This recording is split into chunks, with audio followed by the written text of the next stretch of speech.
Good evening, everyone. Just a few days ago, a little before 2:30 a.m. in the morning, a man smashed the back windows and broke into the home of the Speaker of the House of Representatives, the third highest ranking official in America. He carried in his backpack zip ties, duct tape, rope, and a hammer. As he told the police, he had come looking for Nancy Pelosi, to take her hostage, to interrogate her, to threaten to break her kneecaps. But she wasn't there. Her husband, my friend Paul Pelosi, was home alone. The assailant tried to take Paul hostage. He woke him up. He wanted to tie him up. The assailant ended up using a hammer to smash Paul's skull. Thankfully, by the grace of God, Paul survived. All this happened after the assault, and it's hard to even say. It's hard to even say. After the assailant entered the home asking, "Where's Nancy? Where's Nancy?" Those are the very same words used by the mob when they stormed the United States Capitol on January the 6th, when they broke windows, kicked in the doors, brutally attacked law enforcement, roamed the corridors hunting for officials, and erected gallows to hang the former Vice President Mike Pence. It was an enraged mob that had been whipped up into a frenzy by a president repeating over and over again the big lie that the election of 2020 had been stolen. It's a lie that fueled the dangerous rise in political violence and voter intimidation over the past 2 years. Even before January the 6th, we saw election officials and election workers in a number of states subject to menacing calls, physical threats, even threats to their very lives. In Georgia, for example, the Republican Secretary of State and his family were subjected to death threats because he refused to break the law and give in to the defeated president's demand, just find him 11,780 votes. Just find me 11,780 votes. Election workers like Shay Moss and her mother, Ruby Freeman, were harassed and threatened just because they had the courage to do their job and stand up for the truth, to stand up for our democracy. This institution, this intimidation, this violence against Democrats, Republicans, and nonpartisan officials just doing their jobs are the consequence of lies told for power and profit, lies of conspiracy and malice, lies repeated over and over to generate a cycle of anger, hate, vitriol, and even violence. In this moment, we have to confront those lies with the truth. The very future of our nation depends on it. My fellow Americans, we're facing a defining moment, an inflection point. We must, with one overwhelming, unified voice, speak as a country and say there's no place for voter intimidation or political violence in America, whether it's directed at Democrats or Republicans. No place, period. No place ever. I speak today near Capitol Hill, near the U.S. Capitol, the citadel of our democracy. I know there's a lot at stake in these midterm elections, from our economy to the safety of our streets, to our personal freedoms, the future of health care, Social Security, Medicare. It's all important. But we'll have our differences. We'll have our difference of opinion. And that's what it's supposed to be. But there's something else at stake. Democracy itself. I'm not the only one who sees it. Recent polls have shown that an overwhelming majority of Americans believe our democracy is at risk, that our democracy is under threat. They too see that democracy is on the ballot this year, and they're deeply concerned about it. So today, I appeal to all Americans regardless of party, to meet this moment of national and generational importance. We must vote knowing what's at stake and not just the policy of the moment, but institutions that have held us together as we sought a more perfect union are also at stake. We must vote knowing who we have been, what we're at risk of becoming. Look, my fellow Americans, the old expression, freedom is not free. It requires constant vigilance. From the very beginning, nothing has been guaranteed about democracy in America. Every generation has had to defend it, protect it, preserve it, choose it. For that's what democracy is. It's a choice, a decision of the people, by the people, and for the people. The issue couldn't be clearer in my view. We, the people, must decide whether we will have fair and free elections, and every vote counts. We, the people, must decide whether we're going to sustain a republic where reality is accepted, the law is obeyed, and your vote is truly sacred. We, the people, must decide whether the rule of law will prevail, whether we will allow the dark forces that thirst for power put ahead of the principles that we've long guided us. You know, American democracy is under attack because the defeated former president of the United States refuses to accept the results of the 2020 election. He refuses to accept the will of the people. He refuses to accept the fact that he lost. He has abused his power and put the loyalty to himself before loyalty to the Constitution. And he's made a big lie an article of faith in the MAGA Republican Party, the minority of that party. The great irony about the 2020 election is that it's the most attacked election in our history, and yet, there's no election in our history that we can be more certain of its results. Every legal challenge that could have been brought was brought. Every recount that could have been undertaken was undertaken. Every recount confirmed the results. Wherever fact or evidence had been demanded, the big lie has been proven to be just that, a big lie, every single time. Yet now, extreme MAGA Republicans aim to question not only the legitimacy of past elections, but elections being held now and into the future. The extreme MAGA element of the Republican Party, which is a minority of that party, as I said earlier, but is its driving force, is trying to succeed where they failed in 2020, to suppress the right of voters and subvert the electoral system itself. That means denying your right to vote and deciding whether your vote even counts. Instead of waiting until an election is over, they're starting well before it. They're starting now. They've emboldened violence and intimidation of voters and election officials. It's estimated that there are more than 300 election deniers on the ballot all across America this year. We can't ignore the impact this is having on our country. It's damaging, it's corrosive, and it's destructive. And I want to be very clear. This is not about me. It's about all of us. It's about what makes America, America. It's about the durability of our democracy. For democracies are more than a form of government.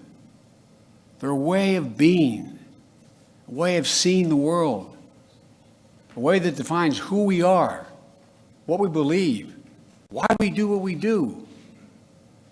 Democracy is simply that fundamental. We must, in this moment, dig deep within ourselves and recognize that we can't take democracy for granted any longer.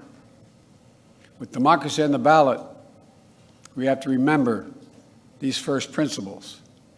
Democracy means the rule of the people, not the rule of monarchs or the moneyed, but the rule of the people. Autocracy is the opposite of democracy. It means the rule of one person, one interest, one ideology, one party. To state the obvious, the lives of billions of people from antiquity till now have been shaped by the battle between these competing forces, between the aspirations of the many and the greed and power of the few, between the people's right for self-determination and the self-seeking autocrat, between the dreams of a democracy and the appetites of an autocracy. What we're doing now is going to determine whether democracy will long endure. It, in my view, is the biggest of questions. Whether the American system that prizes the individual, bends towards justice, and depends on the rule of law, whether that system will prevail. This is the struggle we're now in, a struggle for democracy, a struggle for decency and dignity, a struggle for prosperity and progress, a struggle for the very soul of America itself. Make no mistake, democracy is on the ballot for all of us. We must remember that democracy is a covenant. We need to start looking out for each other again, seeing ourselves as we the people, not as entrenched enemies. This is a choice we can make. Disunion and chaos are not inevitable. There's been anger before in America. There's been division before in America. But we've never given up on the American experiment. We can't do that now. The remarkable thing about American democracy is this: just enough of us, on just enough occasions, have chosen not to dismantle democracy, but to preserve democracy. We must choose that path again. Because democracy is on the ballot, we have to remember that even in our darkest moments, there are fundamental values and beliefs that unite us as Americans. And they must unite us now. What are they? Well, I think first, we believe the vote in America is sacred, to be honored, not denied, respected, not dismissed, counted, not ignored. A vote is not a partisan tool to be counted when it helps your candidates and tossed aside when it doesn't. Second, we must, with an overwhelming voice, stand against political violence and voter intimidation, period. Stand up and speak against it. We don't settle our differences in America with a riot, a mob, or a bullet, or a hammer. We settle them peaceably at the ballot box. We have to be honest with ourselves, though. We have to face this problem. We can't turn away from it.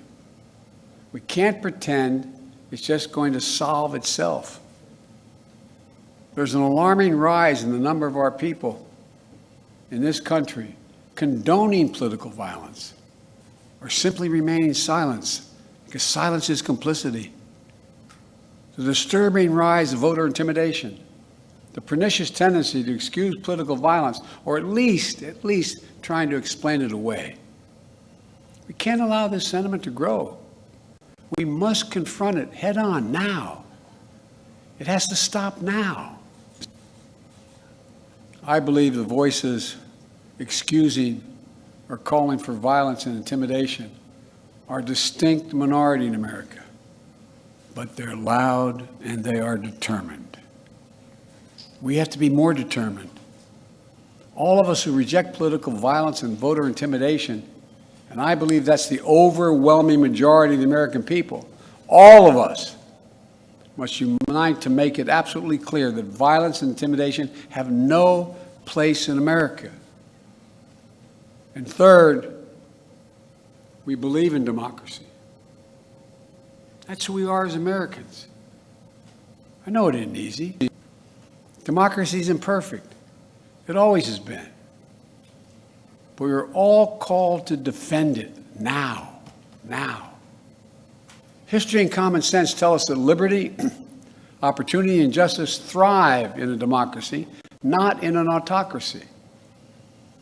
At our best, America is not a zero-sum society where for you to succeed, someone else has to fail. I promise America is big enough. It's big enough for everyone to succeed. Every generation opening the door of opportunity just a little bit wider.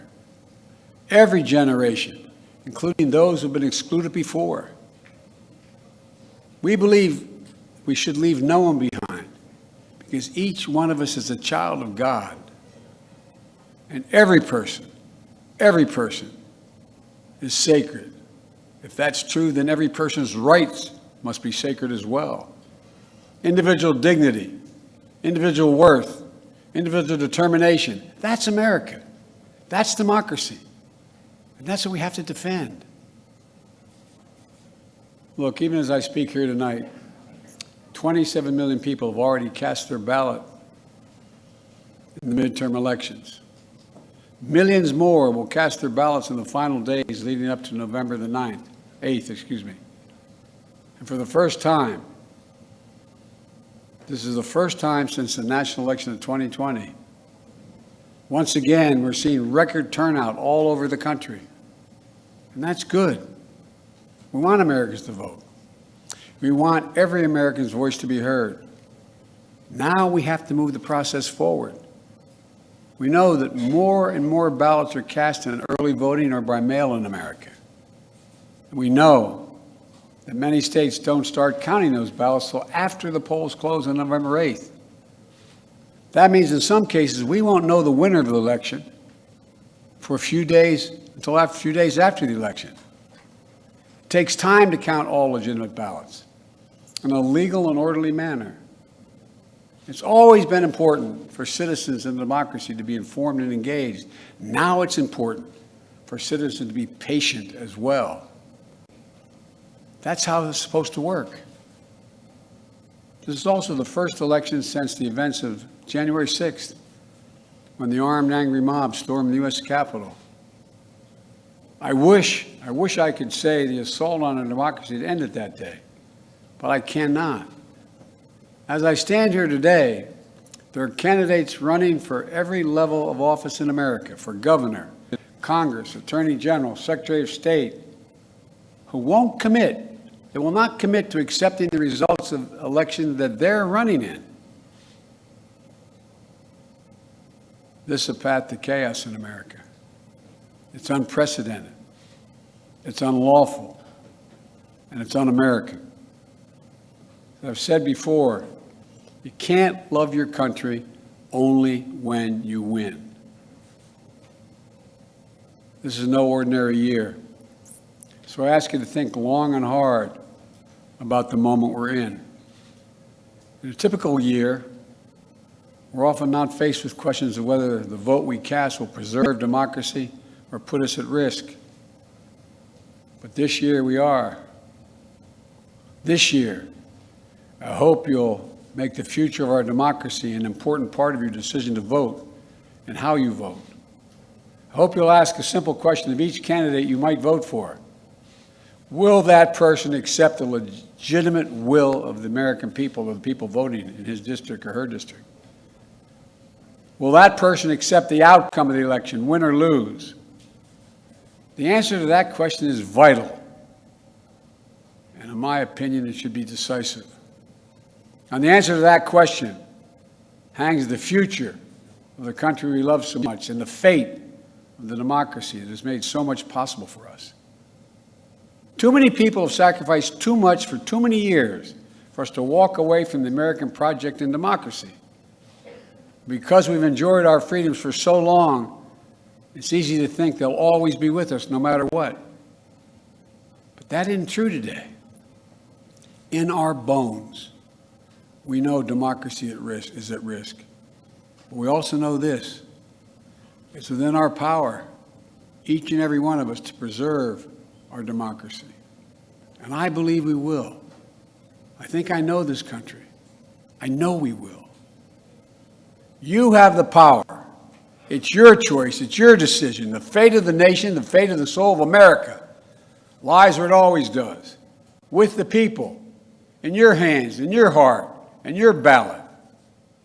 My fellow Americans, we'll meet this moment. We just need to remember who we are. We are the United States of America. There's nothing beyond our capacity if we do it together. May God bless you all. May God protect our troops. May God bless those standing guard over our democracy. Thank you. Godspeed.